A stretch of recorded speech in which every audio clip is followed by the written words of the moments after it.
Alhamdulillahirabbil alamin. Shalatu wassalamu ala Rasulillahi khatamil anbiya'i wal mursalin nabiyina Muhammadin sallallahu alaihi wasallam.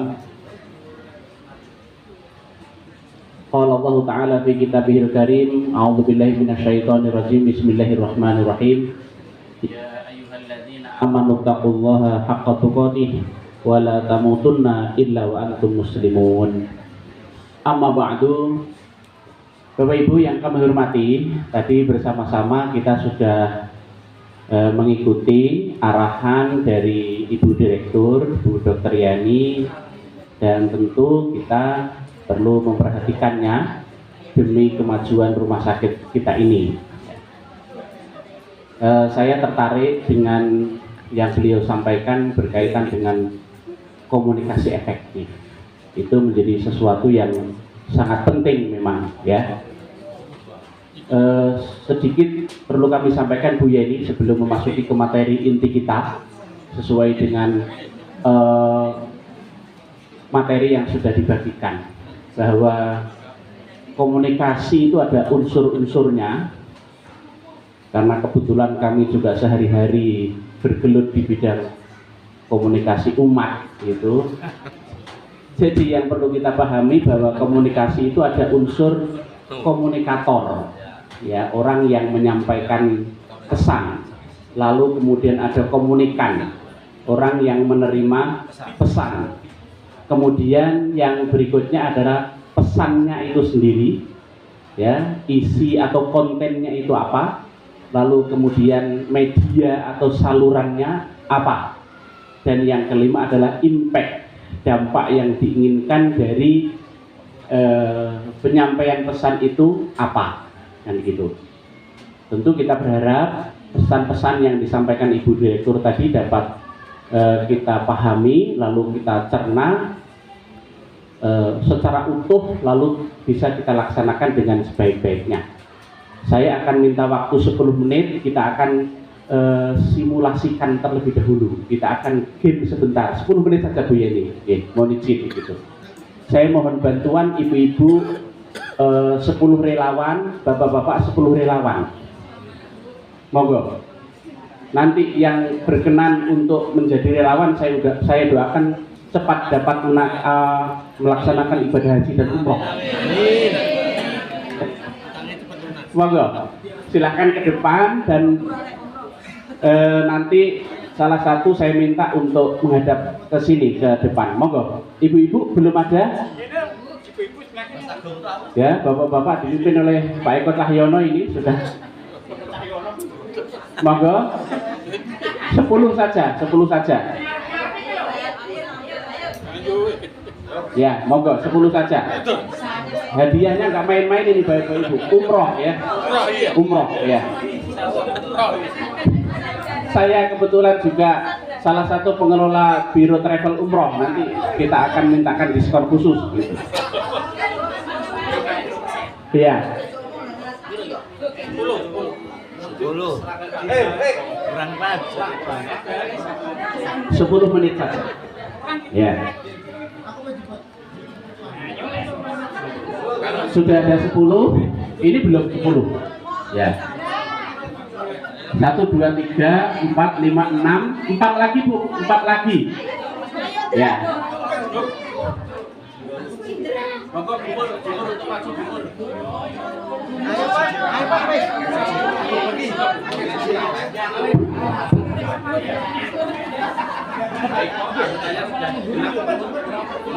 Belum.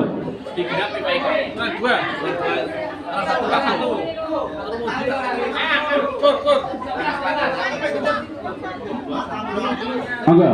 10 menit saja.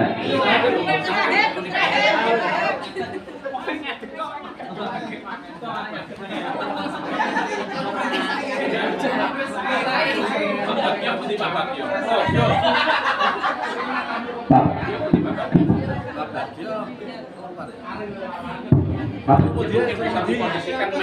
Bisa lancar.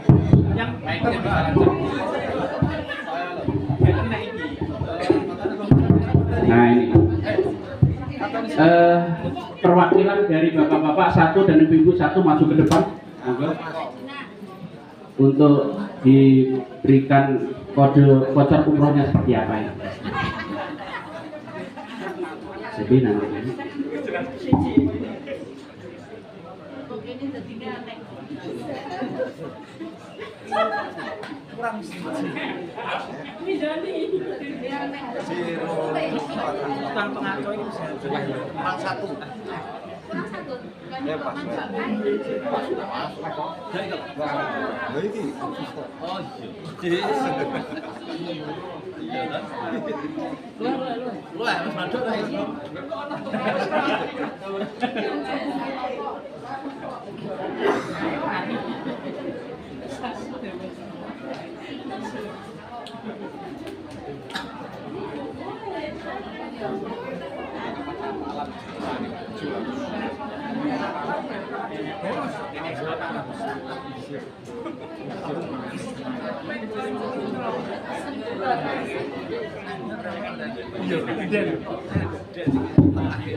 Baik, Ibu Sinten, Bu Dina dan Pak Eko sudah maju, sudah menerima pesan dari saya. Anggap saya Direktur Rumah Sakit Muhammadiyah Tuban, ya, yang harus menyampaikan amanat kepada Pak Eko dan Bu Dina. Pesan ini akan disampaikan kepada Bapak Ibu dengan cara membisikkan ke telinga Bapak Ibu, lalu kemudian itu disampaikan secara berantai sampai yang terakhir, ya. Nanti orang terakhir menyampaikan pesan yang sudah diterima kepada saya. Bisa dipahami? Oke. Pak Eko akan menyampaikan kepada Mas Oki, kepada Pak Agus dan seterusnya. Bu Dina begitu juga seterusnya. Nanti yang paling ujung menyampaikan pesan terakhirnya kepada saya. Kamu nggih? Pak Eko sampun siap? Bu Dina? Oh. Sudah lewat. Ya, sudah lewat.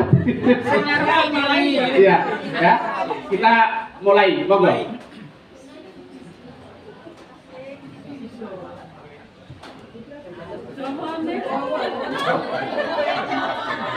Lali deh.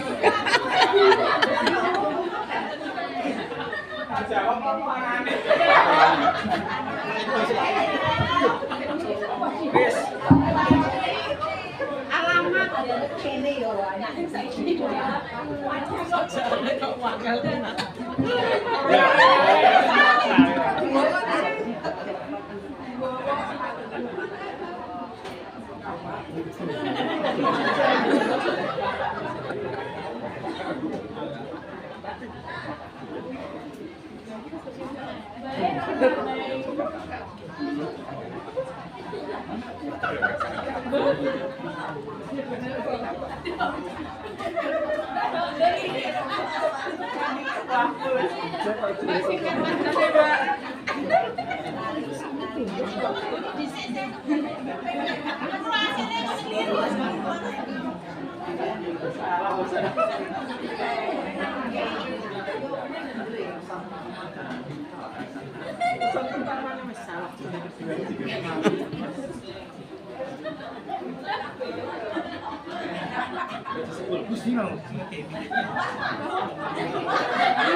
Sudah, yang ibu-ibu sudah atau belum? Lali. Bapak maju ke depan, maju ke depan.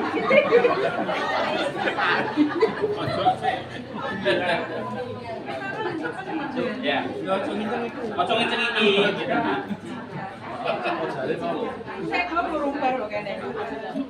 Sudah, Bu? Monggo. Bagaimana tadi pesannya?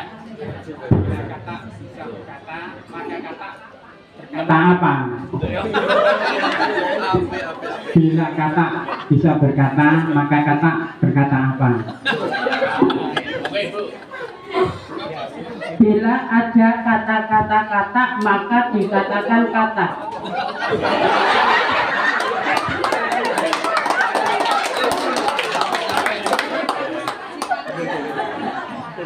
Mohon izin Bu Direktur, mohon izin mohon bantuannya untuk mutusi ini benar enggak pesannya. Mohon dibacakan pesan yang telah kami sampaikan, Bu. Jadi sejauh mana biasnya? Mohon izin. Jika kata dapat berkata-kata, maka kata-kata itu dikatakan kata-kata kata.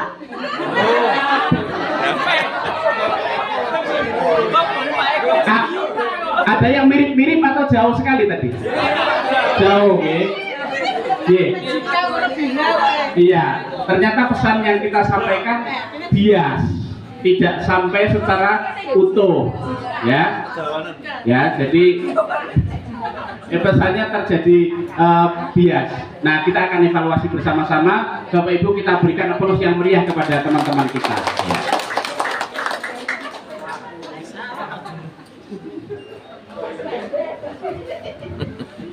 Kami ucapkan terima kasih Bapak Ibu yang telah berkenan menjadi relawan mencairkan suasana kita pada kesempatan pagi hari ini.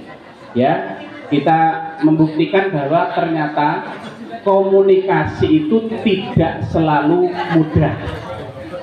Komunikasi tidak selalu mudah. Hal-hal yang tadi saya sampaikan menjadi penentu. Yang pertama, komunikator. Pak Eko dan Bu Dian tadi ya. Bu Dina.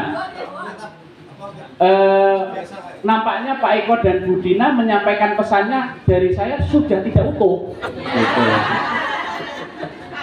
Iya, sehingga yang berikutnya orang kedua juga tidak menerimanya secara utuh, sampai yang terakhir akhirnya juga tidak bisa utuh gitu. Jadi komunikator, kemudian komunikan ya menerima pesannya tidak secara utuh. Kemudian yang ketiga tadi pesannya itu sendiri ya, katanya ada yang mengomentari tadi terlalu panjang kan begitu ya. Nah, kemudian medianya tadi hanya mengandalkan pesan dari mulut ke telinga gitu ya, dari mulut ke telinga, karena kalau dari mulut ke mulut, soalnya mulut ya bisa mendengarkan gitu, dari mulut ke telinga ya, medianya kurang kan begitu ya. Lalu kemudian impactnya yang kita harapkan bahwa pesan itu diterima secara utuh sehingga akan menimbulkan perubahan sikap dan perilaku tidak tercapai gitu. Nah, ini sekali lagi membuktikan bahwa komunikasi itu tidak selalu mudah, ada hal-hal yang perlu kita perhatikan. Oleh karena itu mudah-mudahan ke depan apa yang tadi sudah disampaikan oleh Ibu Direktur dapat bisa kita aplikasikan, bisa kita laksanakan dengan sebaik-baiknya ya. Mohon maaf kalau tadi bapak-bapak, ibu-ibu sedikit terganggu dengan game atau permainan tadi ya. Insya Allah tapi ini dapat membantu kita semuanya mencairkan suasana pada kesempatan pagi hari ini. Itu juga berlaku dalam ilmu hadis, Bapak Ibu. Hadis itu rangkaian perawinya disebut sanad. Ya, sanad itu adalah perawi hadis mulai dari orang pertama yang menerima pesan dari Nabi yang namanya sahabat. Ya, kemudian sahabat menyampaikan kepada tabi'in menyampaikan kepada tabi'in, kemudian kepada muridnya dan seterusnya, yang terakhir kepada perawi hadis, ada Imam Bukhari, Muslim dan seterusnya itu. Nah, ini tadi yang sahabat Pak Eko dan Bu Dina saja sudah tidak utuh menerima pesannya ya. Kata-kata, iya gitu. Jadi ini tadi sekedar permainan untuk menggambarkan betapa komunikasi sangat penting. Baik Bapak Ibu yang kami hormati, selanjutnya mari bersama kita cermati materi kita pada kesempatan pagi hari ini. Kami mengambil pembahasan dari surat Al-Mu'minun ayat yang ke-12 hingga yang ke-16 ya. Ayat-ayat ini sangat erat hubungannya dengan dunia kandungan ya, dunia persalinan yang Bapak Ibu mungkin geluti sehari-hari ya. tentang proses kejadian manusia dan akhir dari kehidupannya. Ya. Allah berfirman, a'udzubillahi minasyaitonirrajim, wa laqad khalaqnal insana min sulalatin min tin. Ayat yang ke-12. Yang artinya wa dan Allahu Allah. Jadi ini tafsir ayat sekaligus tafsirnya gitu Bapak Ibu. Kami ambilkan dari tafsir Jalalain, tafsir yang paling banyak atau paling populer digunakan sebagai rujukan oleh kaum muslimin yang ada di Indonesia. Ya. Wa dan Allahu Allah telah berfirman, laqad khalaqnal insana. Sesungguhnya kami telah menciptakan manusia, ya. Yang dimaksud insan atau manusia di ayat ini adalah Adam, yaitu Nabi Adam, ya.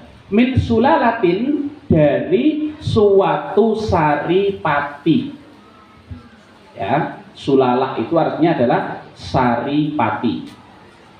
Hiya min salaltu syai'a minasyai'i ay istakhrajtuhu minhu wa huwa khulasatuhu. Ya. Kata-kata sulalah berasal dari perkataan salaltu syai'a minasyai'i, yang artinya aku telah memeras sesuatu daripadanya. Yang dimaksud adalah inti sari dari sesuatu itu. Ya. Jadi kalau ibu-ibu masak sayur lodeh, gulai, yang memakai kelapa itu kan di kelapa diparut dulu gitu. Diparut dulu kemudian diperas. Ya. Nah, sulalah itu adalah santan perasan dari kelapa itu. Ya, kira-kira seperti itu. Itu kata-kata sulalah tuh. Ya. Mintin, dari yang berasal dari tanah. Ya. Sehingga kalau diterjemahkan, kami Allah telah menciptakan manusia dari saripati tanah. Yang dimaksud manusia dalam ayat ini adalah Nabi Adam, manusia pertama. Sehingga dari sini kita mengetahui manusia oleh Allah Subhanahu wa taala diciptakan dari tanah. Sedangkan malaikat diciptakan oleh Allah dari cahaya. Iblis diciptakan dari api. Ya, hanya beda sedikit saja Bapak Ibu. Kalau cahaya itu adalah nur, kalau api itu nar, gitu. Jadi malaikat dari cahaya, ya, kemudian iblis dari api, gitu. Nur dan nar.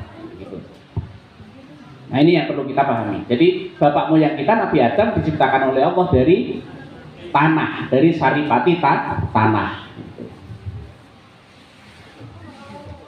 Kemudian selanjutnya ayat yang ke-13, okay? Summa ja'alnahu nutfatan fi qararim makin. Summa kemudian ja'alnahu, kami Allah menjadikan dia, maksudnya dia itu al-insan naslu Adam, yaitu manusia atau keturunan Adam, berarti anak keturunan Nabi Adam. Kalau yang pertama tadi itu Nabi Adam, yang kedua manusia yang dimaksud adalah keturunan Nabi Adam. Nutfatan, ya, dari nutfah. Apa itu nutfah? Maniyan, yaitu air mani. Fi qararin makin, yang berada di dalam tempat yang kokoh. Maksudnya tempat yang kokoh itu huwar rahim, yaitu rahim. Jadi kita semuanya berasal dari nutfah, air mani yang berada di dalam rahim. Nah, proses kejadian, ya, penciptaan manusia itu selanjutnya di ayat yang ke-14. Summa khalaqnan nutfata alaqatan. Kemudian air mani itu tadi kami jadikan segumpal darah. Ya. Summa khalaqnan nutfata alaqatan. Ya. Kemudian air mani itu kami jadikan segumpal darah. Maksudnya darah di sini adalah daman jamidan, yaitu darah yang kental. Fakholaknal alaqata mudghatan, lalu segumpal darah itu kami jadikan segumpal daging, ya, segumpal daging, yaitu lahmatan qadra ma yamdahu, daging yang besarnya sekepal tangan, ya. Berikutnya fakholaknal mudghata idzoman, dan segumpal daging itu kami jadikan tulang belulang. Fakasaunal idzoma lahman, lalu tulang belulang itu kami bungkus dengan daging, ya. Ini adalah pada trimester yang pertama. Biasanya dalam ilmu kedokteran yang dulu dijelaskan oleh dokter kandungan kepada kita, kalau kita periksa ke dokter kandungan kan begitu. Pada trimester pertama itu prosesnya baru segumpal, mulai dari air mani berubah menjadi segumpal darah, ya, segumpal daging, ya, lalu dijadikan tulang belulang, dibungkus dengan daging lagi. Ya. Kemudian di sini dijelaskan wa fi qiraatin azman fil maudhi'aini wa khalaqna fil mawadi'i ats-tsalati bimakna sayyarna. Yang artinya menurut qiraat atau bacaan yang lain, lafaz idzoman dalam dua tempat tadi dibaca azman. Ya. Ada yang membacanya azman bukan idzoman, yakni dalam bentuk tunggal. Dan lafaz kholakna, ya, itu tadi kan mulai dari summa kholakna, lalu kemudian berikutnya fa kholakna, ya, lalu kemudian yang selanjutnya itu nanti ada angsyakna. Kata-kata kholakna yang artinya menciptakan pada tiga tempat tadi bermakna soyarna atau kami jadikan. Ya. Nah, kemudian ayat lanjutannya, ya, kita lanjutkan. Baris ketiga dari atas, Bapak Ibu, yang tulisan Arab, baris ketiga dari atas, kita baca dari kanan. As-salat bimakna soyarna, summa angsya'nahu kholqon akhor. Summa angsya'nahu kholqon akhor, yang artinya adalah kemudian kami jadikan dia sebagai makhluk yang lain, ya, sebagai makhluk yang lain. Maksudnya bagaimana? Binafkhir ruhi fihi, yaitu dengan ditiupkan roh ke dalam tubuhnya. Biasanya pada trimester yang kedua sudah ada rohnya, sudah ada detak jantungnya, gitu ya Bu ya. Jadi kalau di USG ultrasonografi itu sudah ada detak jantungnya. Kalau sudah seperti itu, sudah ada rohnya, ya, kalau dilakukan, mohon maaf, aborsi, itu merupakan suatu kejahatan yang besar, ya. Bagaimana kalau belum ada rohnya? Perbuatan dosa. Tapi kalau sudah ada rohnya, lebih besar lagi dosanya, nah, sehingga diharamkan, ya, kecuali dengan sebab-sebab tertentu. Misalnya dokter mendiagnosa bahwa ini kalau dibiarkan justru akan menimbulkan mudarat bagi ibunya, karena janin itu mengandung atau membawa penyakit yang berbahaya, misalnya seperti itu. Kalau harus diselamatkan, maka yang diselamatkan prioritasnya biasanya ibunya, kan begitu. Kalau tidak ada itu, maka melakukan aborsi terhadap janin yang sudah ada kehidupannya itu termasuk dosa besar, gitu. Dan sebaliknya, seandainya janin yang sudah ada ruhnya itu, ya, sudah ada ruhnya itu lahir secara prematur, ya. Kalau sudah lahir maka boleh disolatkan, ya, disolatkan secara fikih. Tapi kalau belum ada ruhnya tidak perlu disolatkan karena belum ada kehidupan, ya. Jadi di sini disebutkan kemudian kami jadikan dia sebagai makhluk yang lain, itu maksudnya adalah binafkhir ruhi fihi, yaitu dengan ditiupkan roh ke dalam tubuhnya. Sejak saat itu lalu kemudian tumbuh menjadi bayi. Kemudian ayat ini ditutup fatabarakallahu ahsanul khaliqin, ya. Maka maha sucilah Allah pencipta yang paling baik. Maksudnya al-muqaddirina wa mumayyizun ahsanu mahdhufin lil alami bihi ay khalqan. Sebaik-baik yang menciptakan, sedangkan mumayyiz dari lafaz ahsan tidak disebutkan karena sudah dapat diketahui dengan sendirinya, yaitu lafaz khalqan. Ya. Jadi itu proses kejadian kita manusia yang merupakan anak keturunan Nabi Adam, Bapak Ibu yang kami hormati. Ya. Jadi prosesnya seperti itu. Setelah terjadi proses pembuahan antara spermatozoa dan ovarium, ya prosesnya seperti itu. Ya. Lalu kemudian ketika kita diberikan kehidupan oleh Allah Subhanahu wa taala, ya, maka ayat yang ke-15 menjelaskan, ya, summa innakum ba'da dzalika lamayyitun. Kemudian sesudah itu sesungguhnya kamu sekalian benar-benar akan mati. Jadi kita manusia sebelumnya tidak ada, kemudian menjadi ada di alam rahim ibu kita masing-masing, lalu lanjut dalam kehidupan di dunia, setelah itu kembali tidak ada. Ayat yang ke-15. Sesungguhnya sesudah itu kamu sekalian benar-benar akan mati. Pasti mati. Gitu. Jadi semua manusia pasti akan mati. Dan semua yang hidup akan mati. Di dalam ayat yang lain Allah menegaskan kullu nafsin dha'iqatul maut. Setiap yang bernafas atau yang bernyawa pasti akan merasakan mati. Nah, kemudian yang terakhir, setelah kita mati itu bagaimana? Setelah di dunia lalu mati, setelah itu bagaimana? Ternyata kita tidak selesai sampai di situ, Bapak Ibu. Kita manusia tidak selesai urusannya setelah kita mati. Ayat yang ke-16 menjelaskan summa innakum yaumal qiyamati tub'atsun.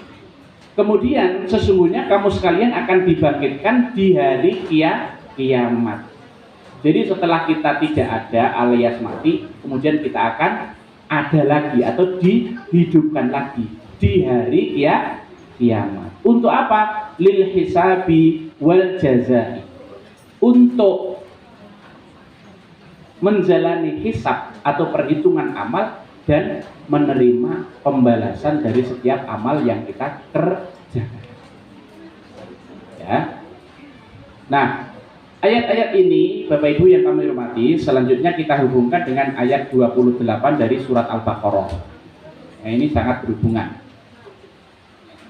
Di mana Allah menjelaskan kaifa takfuruna billahi wa kuntum amwatan fa ahyakum tsumma yumitukum tsumma yuhyikum tsumma ilaihi turja'un. Ayatnya yang ada di dalam kurung-kurung yang rengget-rengget itu Bapak Ibu ya. Nah, itu ayatnya. Kalau yang di luarnya itu adalah tafsirannya. Ya. Kaifa takfuruna billah wa kuntum amwatan fa ahyakum tsumma yuhyikum tsumma ilaihi turja'un itu. Kaifa takfuruna, mengapa kamu kafir? Ya ahla Makkah, wahai warga Makkah. Ayat ini termasuk ayat-ayat Makkiyah. Jadi ayat atau surat itu di dalam Al-Quran dibagi kategorinya menjadi Makkiyah dan Madaniyah. Ayat-ayat Makkiyah adalah ayat yang turun di Mekah. atau turun sebelum Rasulullah hijrah. Sedangkan ayat Madaniyah adalah ayat yang turun di Madinah atau setelah beliau hijrah ke Madinah, gitu. Ya. Ayat ini termasuk ayat Makkiyah sehingga ditujukan waktu itu kepada penduduk Mekah. Bagaimana atau mengapa kok bisanya kamu itu kafir, wahai penduduk warga Mekah, billahi kepada Allah. Wa dan kot, sesungguhnya kuntum amwatan, tadinya kamu mati. Tidak ada. Maksudnya mati bagaimana? Nutfan fil aslabi, yaitu ketika masih menjadi air mani di dalam sulbi bapakmu. Dulunya kamu adalah tidak berupa apa-apa, hanya berupa air mani di dalam sulbi bapakmu. Fa'ahyakum, lalu kamu dihidupkan oleh Allah. Fil arhami, yaitu di dalam alam rahim ibumu. Wa dunia, dan di dunia. Ya, jadi kita hidup di alam rahim lalu kemudian lahir ke dunia. Binafkhir ruhi fikum, yaitu dengan jalan meniupkan roh pada tubuhmu.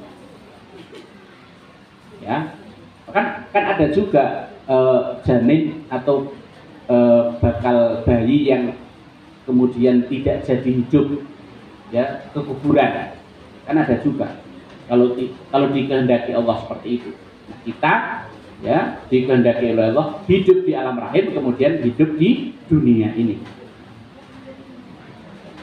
Wal istifhamu lita'ajjubi min kufrihim ma'aqiyamil burhan au litaubih. Pertanyaan di sini untuk menyatakan keheranan atas kekafiran mereka, padahal bukti-bukti cukup ada atau dapat sebagai celaan dan kecaman terhadap mereka yang ingkar, yang kafir kepada Allah Subhanahu wa Ta'ala. Nah, setelah hidup itu, seperti pada ayat yang ke-15 dari surat Al-Mu'minun tadi, pada ayat 28 dari surat Al-Baqarah ini, Allah menjelaskan summa yumitukum, kemudian, ya, dimatikannya. Maksudnya kamu dimatikan oleh Allah. Inda intihai ajalikum, ketika sampainya ajalmu. Jadi seperti ayat 15 Al-Mu'minun tadi, semua kita innakum lamayitu, pasti kamu akan mati. Jadi setelah hidup kita semua akan mati. Lalu berikutnya sumayuyikum, ini seperti ayat yang ke-16, ya, surat Al-Mu'minun. Kemudian lalu dihidupkannya kembali, maksudnya pada saat berbangkit, bil ba'ti, pada saat berbangkit. Jadi kita dihidupkan kembali.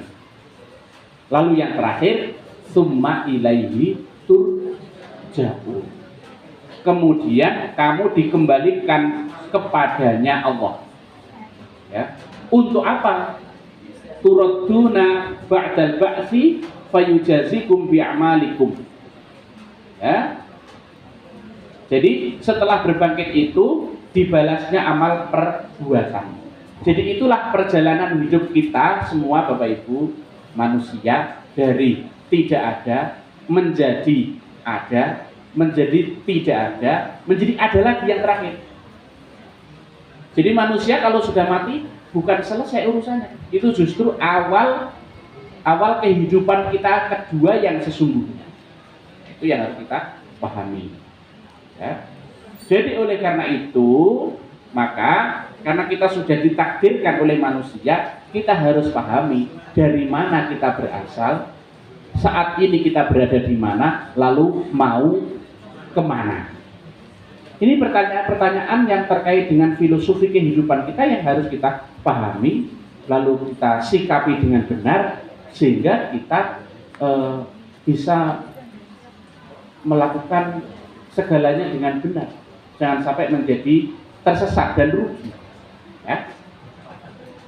Pertama, kita harus mempunyai kesadaran terhadap diri kita ini siapa. Ya, siapa kita ini, kan begitu. Maka kita harus mempunyai kesadaran yang pertama, SD, sadar diri. Ya. Kalau di sekolah itu kan SD itu tingkat pendidikan paling dasar kan ya, sekolah dasar. Yang untuk kehidupan kita harus sadar diri. Siapa kita kan begitu. Allah Subhanahu wa taala di dalam surat Az-Zariyat itu menegaskan wa ma khalaqtul jinna wal insa illa liya'budun. Ya. Tidaklah aku ciptakan jin dan manusia kecuali supaya mereka menjadi hamba-Ku, supaya mereka beribadah kepada. Berarti kita manusia ini adalah hamba Allah Subhanahu wa taala. Bapak Ibu, hamba itu adalah derajat yang paling rendah kalau dihubungkan dengan sesama makhluk. Ya, hamba atau budak adalah derajat yang paling rendah kalau dihubungkan dengan sesama makhluk.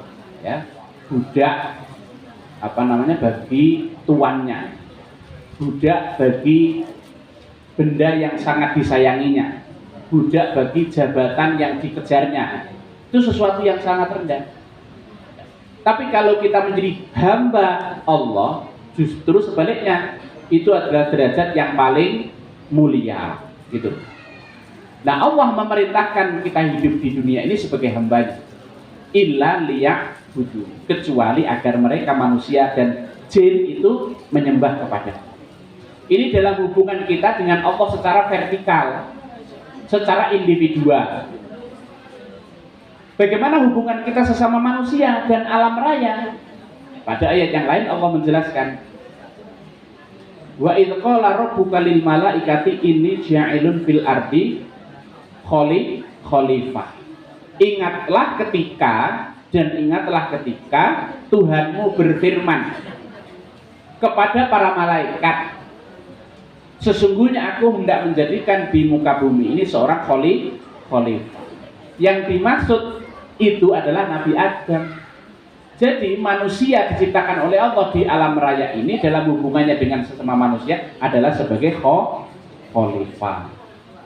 Ya, jadi sebagai pengelola bumi ini untuk memakmurkan bumi ini. Jadi dua sisi. Jadi kita sebagai hamba Allah dan sebagai khalifah di muka bumi ini harus kita sadari. Jangan sampai kita tidak mengenali diri kita. Masing-masing kita harus tahu bahwa kita adalah hamba Allah yang mempunyai kewajiban untuk beribadah kepadanya, yang mempunyai kewajiban untuk mengelola kehidupan dengan sebaik-baiknya. Khalifah. Lalu yang kedua, Bapak Ibu, adalah SMP, sadar mengenai posisi kita. Jadi kita berada di mana? Lalu kita mau dibawa ke mana? Kan begitu. Harus kita sadari, jangan sampai tidak. Ya. Kalau menurut ayat ini tadi, kita itu kan dari tidak ada, menjadi tidak ada, menjadi ada lagi. Nah, kita saat ini hidup di dunia. Ya. Dulunya kita tidak ada. Lalu setelah ini, kita semua tanpa kecuali akan mati. Gitu. Tadi ayatnya sangat pendek. Kullu nafsin dha'iqatul maut. Setiap yang bernyawa, setiap yang hidup pasti akan mati. Gitu. Ya, tanpa kecuali. Semua manusia, yang jahat maupun yang baik, yang kaya maupun yang miskin, yang rakyat maupun pejabat, semua akan mati. Tidak ada yang tidak mati. Bahkan Nabi Nuh itu umurnya 900 tahun. 9 abad. Ya, juga mati. Nabi Muhammad, Nabi kita, umurnya 63 tahun. Ya. Kita sebagai umat beliau, ya, menurut beliau umurnya tidak jauh-jauh dari beliau, antara 60 sampai 70. Ya, kalau lebih dari 70 itu sudah bonus, ya, bonus. Jadi sekarang kalau Pak Eko sempun pinten ya semane tadi. 58. Kalau mengikuti Rasulullah berarti 5 tahun lagi.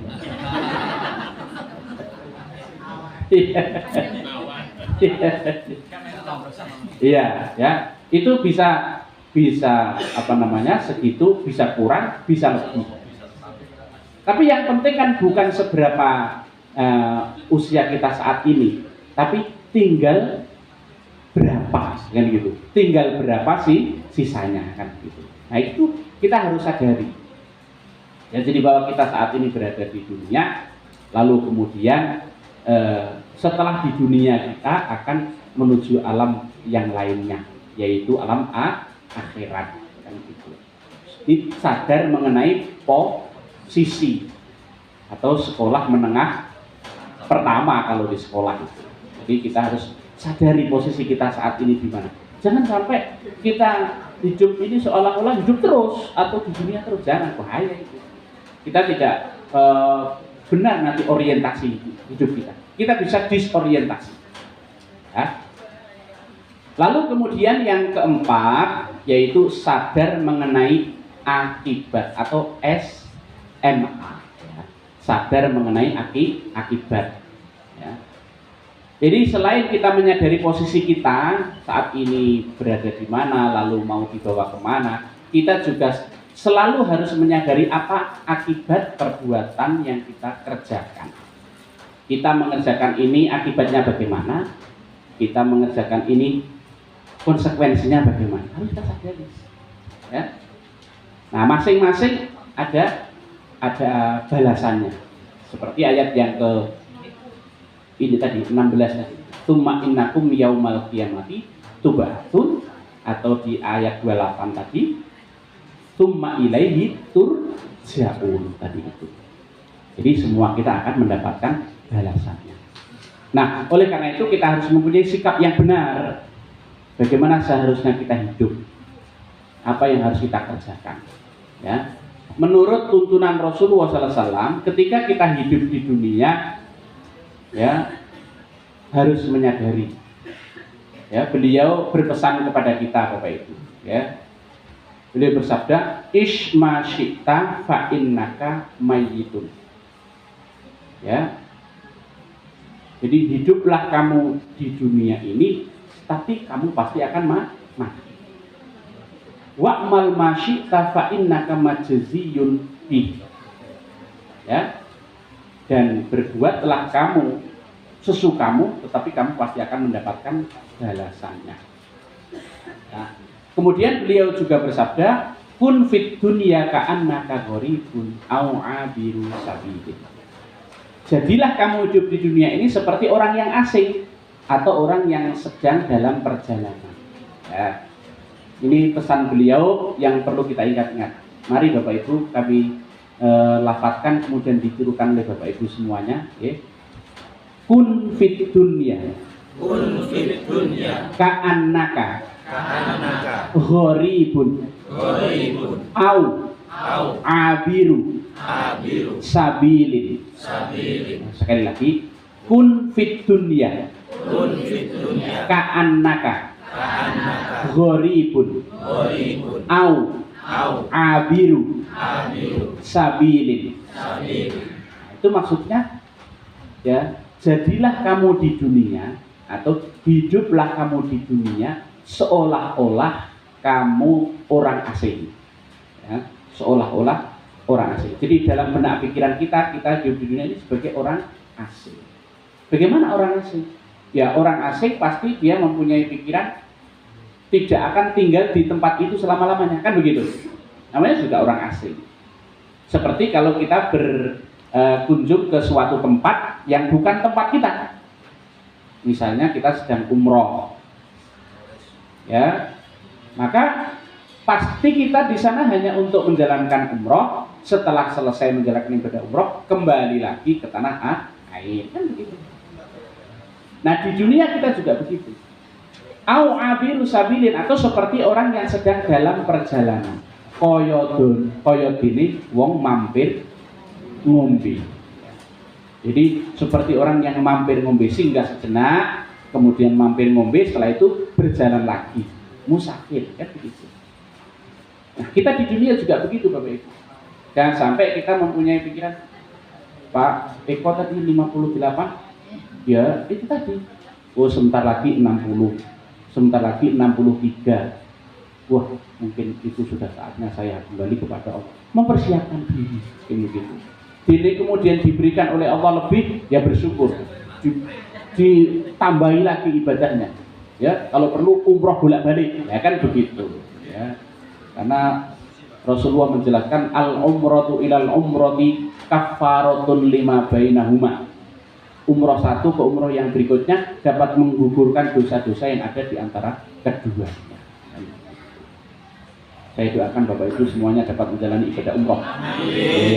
Baik yang 20 orang tadi maupun yang semuanya. Semuanya ya gitu. Jadi gitu Bu.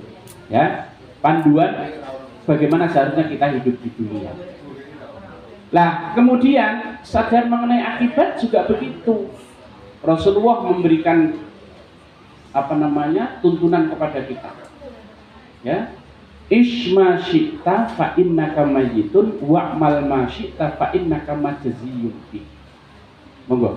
Isma syi'ta fa innaka mayyitun wa'mal ma syi'ta fa innaka majziyun bi. Hiduplah kamu di dunia sesukamu, tapi kamu pasti akan mati, ya. Dan beramallah kamu sesukamu, tetapi kamu pasti akan mendapatkan balasannya.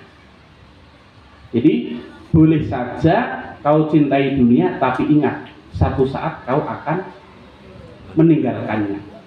Kunti Pak Bak. Itu kira-kira syairnya sudah betul atau belum? Syair. Boleh saja kau mencintai dunia, tapi ingat satu saat kau pasti akan meninggalkannya. Gitu.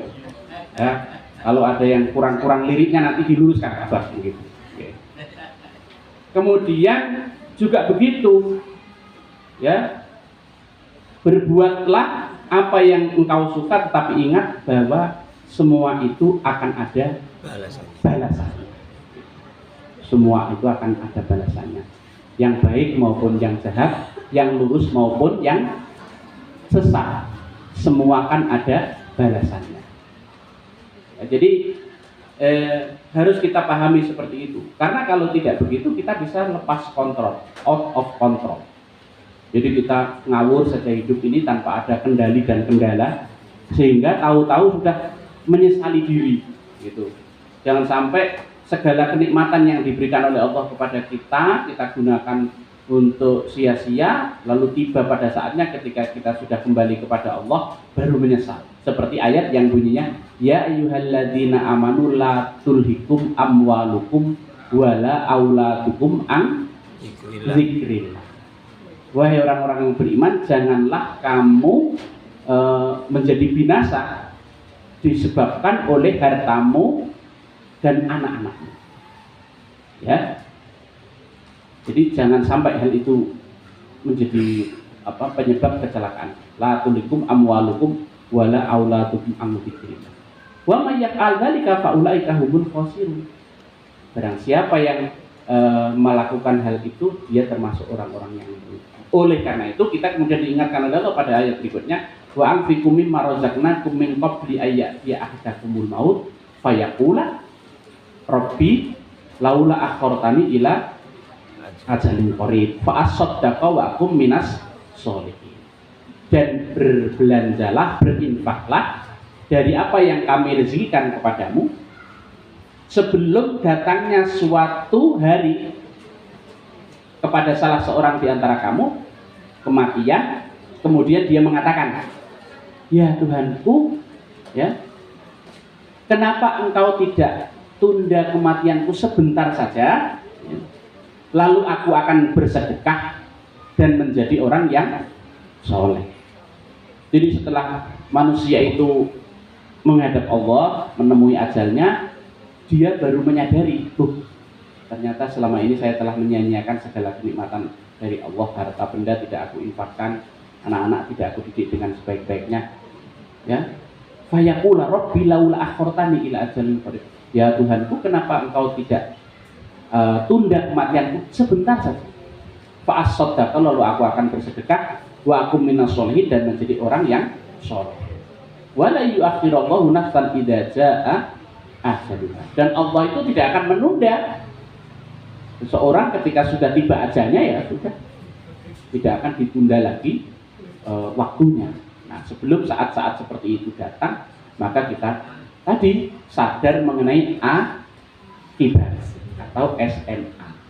Bapak Ibu yang kami hormati, selanjutnya setelah segala sesuatunya kita usahakan, ya, setelah kita usahakan, maka itu kita niatkan dengan benar, dengan ikhlas. Maka tahap yang terakhir tadi sudah SD, SMP, SMA, yang terakhir PT, pasrah dan tawakal. Itu pasrah dan tawakal. Kita pasrahkan segala sesuatunya kepada Allah Subhanahu wa Ta'ala. Jangan sampai niat yang sudah kita sampaikan dengan tulus itu kemudian kita kotori dengan perbuatan-perbuatan syirik dan lain sebagainya. Harus kita pupuk dengan benar. Karena satu amalan yang diterima oleh Allah itu hanya diterima kalau niatnya ikhlas semata-mata karena Allah Subhanahu wa Ta'ala. Kemudian yang kedua, mengikuti tuntunan yang benar. Jadi diterima, syarat diterimanya amal itu yang pertama adalah ikhlas semata-mata karena Allah Subhanahu wa Ta'ala. Kemudian yang kedua, kita kerjakannya sesuai dengan tuntunan, ya, dari syariat kita, dari agama kita. Sehingga kita memahami bahwa segala apapun yang kita kerjakan jangan sampai salah niat. Seperti yang dijelaskan oleh Allah dalam firman-Nya, inna sholati wa nusuki wa mahyaya wa mamati lillahi rabbil alamin. Sesungguhnya sholatku, ibadahku, hidupku, dan matiku semuanya adalah untuk Allah, Tuhan semesta alam. Tuhan semesta alam.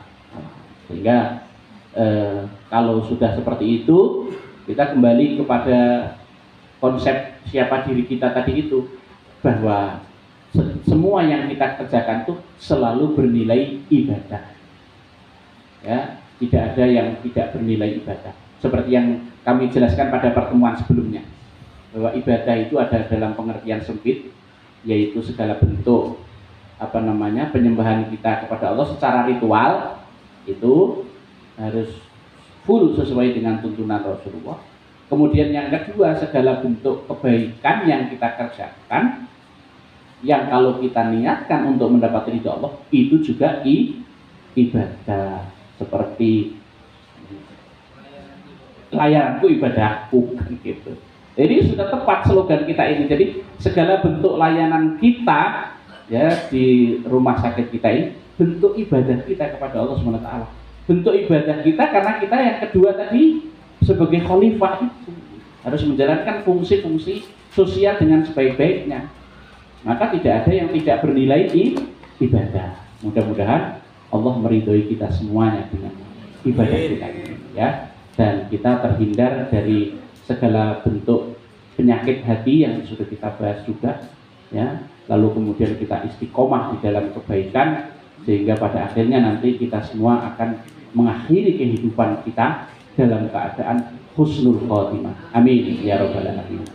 Saya kira demikian, Bu Yeni, sampun cekap ya. Sekali lagi terima kasih atas segala perhatian Bapak Ibu yang kami hormati, dan mohon maaf tadi ada hal-hal yang mungkin kurang berkenan kepada 20 relawan kita. Kalau mungkin kurang berkenan, mohon sekali lagi dimaafkan.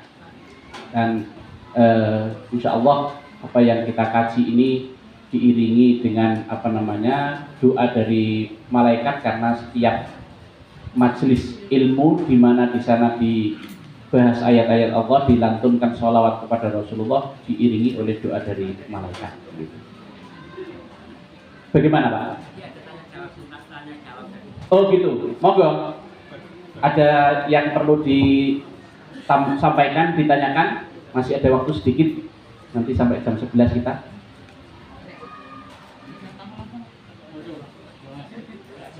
Pakai yang ini aja.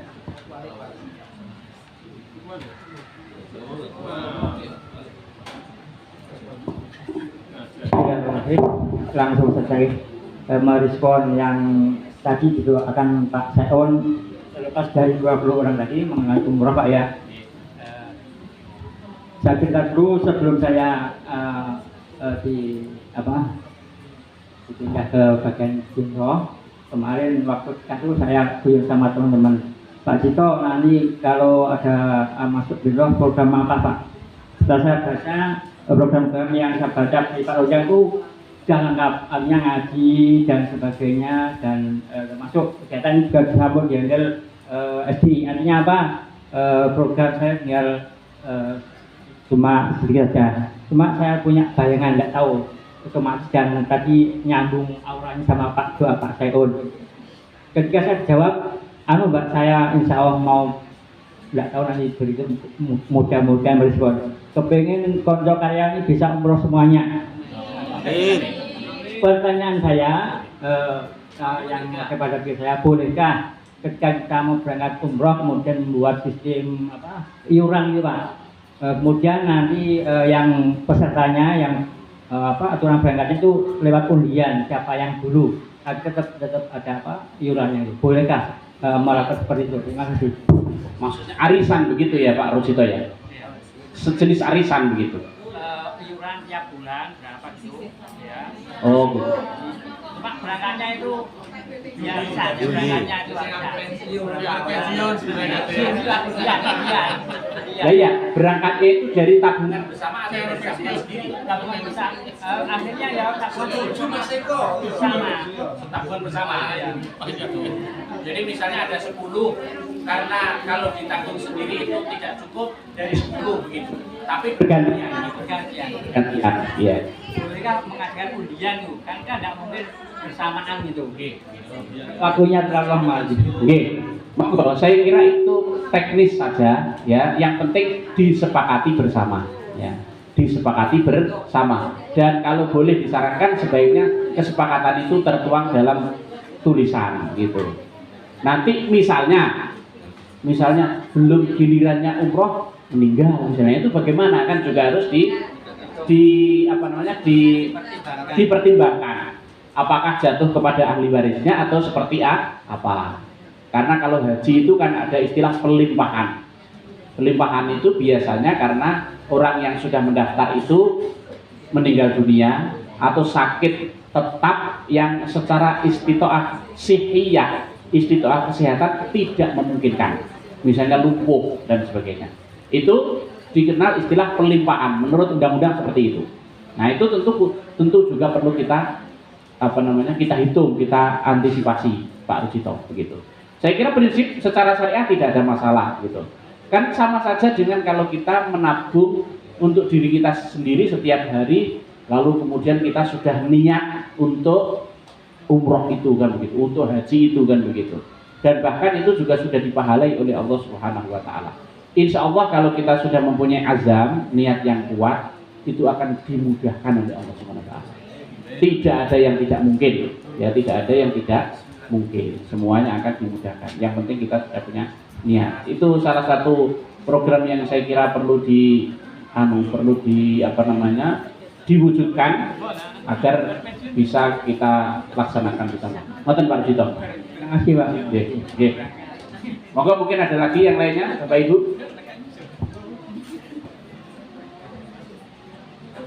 Cukup? Nggih. Baik, sekali lagi kami ucapkan terima kasih Bapak Ibu atas segala perhatiannya. Mudah-mudahan apa yang kita bahas, kita kaji pada kesempatan hari ini membawa manfaat bagi kita semua. Demikian yang bisa kami sampaikan. Sekali lagi terima kasih dan mohon maaf. Nasrul minallah wa fathun qarib wa basyiril mu'minin. Wassalamualaikum warahmatullahi wabarakatuh.